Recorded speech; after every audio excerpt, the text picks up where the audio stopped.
Hey, what is going on, guys? It is Young here, and today I'm back with another Fortnite tips and tricks video for you guys. And in today's video, I have a video on how to win more games in squads and how to completely dominate in squads.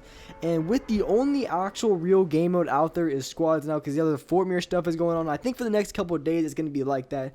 So I decided, why not? I'm going to drop a tips and tricks on squads. Help you guys win more games in squads, because I've been playing this a lot more than the Fort Mirrors. I just enjoy the regular game more. So before we get into the video, this is going to be the last video if you guys want a chance to enter my V-Buck giveaway. So if you guys have not already entered the giveaway, make sure you guys enter. All you have to do is to drop a like on this video, make sure to subscribe to the channel, turn on my notifications, and leave a comment down below of your Xbox gamer tag, PSN gamer tag, or Epic account. This is the last day to enter the giveaway, so make sure you guys enter. I'm going to be choosing the winners of the giveaway on my Snapchat, so make sure you guys add my Snapchat. It's going to be Young Humor YT. Just type that in the search bar and it's going to come up, so make sure you guys add me on Snapchat. And alright guys, let's get right to the video. Okay, so in this video, I'm going to give you guys some tips and tricks to help you guys out when it comes to squads. I'm going to be commentating over this gameplay. It is a 21 kill gameplay in squads, so it's a very fast-paced, high kill kind of game. And personally, I started landing at that island a lot more. I land here pretty much every single game. This is the place to go to when you want to go for those high kill games. So I'm coming here every single game. Usually I rotate towards Tilted. If not, I'll go towards Dusty. This is where I'm going to land. And the reason I'm able to get such high kills coming from this location is just the ability to go pretty much wherever I want to go in the map. So there's a few things that you want to do when it comes to winning games of squads and playing really, really well. And the first thing that I want to talk about is the amount of teammates you have alive. And a lot of the games I've been playing in squads, I've just been running duos or 3-mans at most. I really don't run 4-man squads really too often, just because I want to go for a lot of high kills. When you have 4 people, you're really not going to get as many high kill games as you would with like 2 or 3. So when I'm running squads, I'm not really running with a whole bunch of people. But when it comes to squads and when it comes to the amount of people you have alive, you have to play very, very different. Because I would say the more people you have, the less stacked you have to be when you want to push people. Because if you're having 4 people on your team, you don't have to have full shield, a ton of mats. You really don't have to be that set off when you're playing in squads if you're like a full team. But if you're playing solo squads or duo squads, you're going to have to be a lot more stacked than you would if you had 2 other teammates alive. Because when you're fighting other teams of maybe 3, 4, or maybe even a third party from another team, so you're getting pushed by a ton of people at the exact same time, you have to be stacked. You at least have to be able to fight off that squad in time. And this even applies to later in the game. Maybe if you have some teammates who die and get thirsted off, unfortunately later in the game, you have to play it very different to the amount of teammates that you have alive. So what I'm usually playing is duo squads, and I would at least try to have, I'd say in the early game you can have a little bit more of a leeway, because after the island I want to go for high kills, so I'm usually pushing Tilted. I usually try to have maybe 200 to 300 mats at least, but when it comes to the mid game, I would say at least 500 to 600 mats minimum. But of course in squads, if you can wipe out an entire squad, you're going to get stacked on wood pretty quickly. You're going to have a lot of max wood, so if you're going on these crazy kill games in squads, I guarantee you're going to have a ton of loot, because when you're running into 4 people, 99% of the time they're all going to have mats, so you're going to get stacked on mats very, very quickly. So with that being said, if you want to go for high kill games in squads, you really don't have to waste the entire game getting max wood and then getting max brick. Honestly, just grab 500 or 600 mats if you're playing in solo or maybe duos. You can probably even go with a little bit less if you really wanted to, and then just push teams. I guarantee if you're able to kill teams pretty quickly, you're going to have a ton of mats left over, and you're going to be stacked in that aspect. And that goes for anything. If you can kill teams very quickly, because if you drag out a gunfight on a team for a very long time, I guarantee they're going to be popping shields, burning through mats. So the longer of a gunfight you have with a team, the less loot you're going to get from after it. So the faster you kill a team, the better off it's going to be, and that's how you can get stacked very quickly in squads. If you run into those squads mid to late game that you already know are going to be stacked, if you kill them quickly, or even before they get off any heals at all, you guarantee there's going to be a ton of shields laying around. You're going to have 200 health going into that end game, and you're going to be winning a lot more games of squads if you do that. So when it comes to actually fighting the squads, there's a few things that you want to do. Of course, I'd always look at your health count, your mat count. Just kind of have a gauge on what you're at. And the lower mats you have, the more aggressive you need to push. Like right in here, I have a pretty low mat count, so I want to press as aggressive as I can. I was able to get 2 knocks right there. And if I would have played slow in this situation, I guarantee I would have got sprayed at and my mat count would have went to pretty much almost 0. So, of course, in situations where your mats are lower or you don't want to lose as many mats, you want to play more and more aggressive.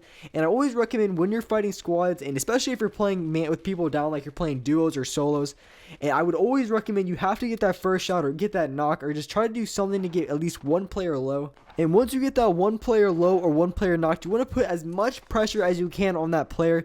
And this is something that I always do, because if you're fighting in squads, you don't want to try to make one guy one shot and then try to fight his teammate with 200 health, make him one shot, and then try to fight his other teammate who has 200 health. I guarantee you're going to run out pretty quickly and you're probably going to die in the situation. So if you get a knock, that's really, really good. You want to play off of that. But if you make a guy low, you want to try as hard as you can if you make a guy low to try to get the knock on him. So try to play as aggressive as you can on that player while still trying to shield yourself from the other players, because you don't want to get lasered in the process of trying to knock the other player. But as soon as you get a guy low, like I said, you want to put as much pressure on that player as possible, because even if you're down players, if you just get one knock on that squad, I guarantee you have the biggest advantage over that squad, even if you're down a player, because I guarantee for most of the players in this game, or pretty much every player, especially these little kids in Fortnite, when the second they go down, you know, little Timmy starts complaining. He's like, yo bro, come get me up, bro, come on bro. Yeah, you already know how these guys are. You know, in every single squad it's filled with a bunch of little kids. The second they go down, they're begging their teammate to go revive them. And I guarantee half these kids make really bad decisions and they'll revive them like in the open, or just do something dumb. They'll go for a revive when their best option was to kill you. And this happens every single time. So once you can get that one knock, I guarantee you're going to be able to at least laser or at least get another player low, or even knock a second player. I guarantee it. So as long as you get that first knock, you're almost guaranteed a second player to die, unless you're fighting a bunch of really good players, and in that case then you're gonna have a really difficult time. But a lot of times most of the players in this game you're running into in squads really aren't going to be the best players, because squads, in my opinion, is full of noobs. Of course, you have that one team is just completely just sweating as hard as they can. I'm talking, they all got like 1,000 wins, like just crazy KDs. And it's really, really rare. You're not going to run that to the most part. A lot of the players who just play this game casually are going to be in squads for the most part. So if you want to look for the biggest noobs, I guarantee they're going to be in squads. Because if you're running into a squad and you see like one sweaty player, I guarantee the rest of the team really isn't going to be that sweaty.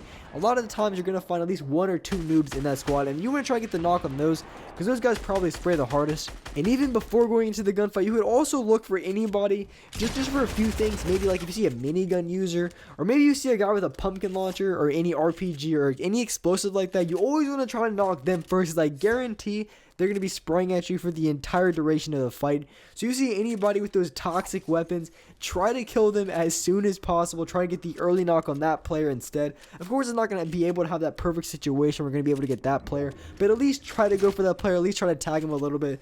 And here I did exactly that. This player right here has the quad launcher. This guy would have been super toxic, and this guy would have been spraying at me with his quad launcher. So of course I was trying to get the kill on this guy as quick as possible before he just started spamming me left and right with his quad launcher. So I knew it was going to happen. He just looks like the type of player, and of course here he goes, just started spraying away.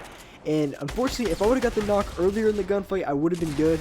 But lucky enough, I did not get tagged with those rocket launchers, which I'm glad, because they do massive amount of damage. And here I am with 16 kills and 12 people left. I'm fighting a guy right here. There's a couple of guys behind me. And when you're in this type of situation in squads, it's probably the best situation you could possibly be in. When you're fighting a squad, but they're kind of separated.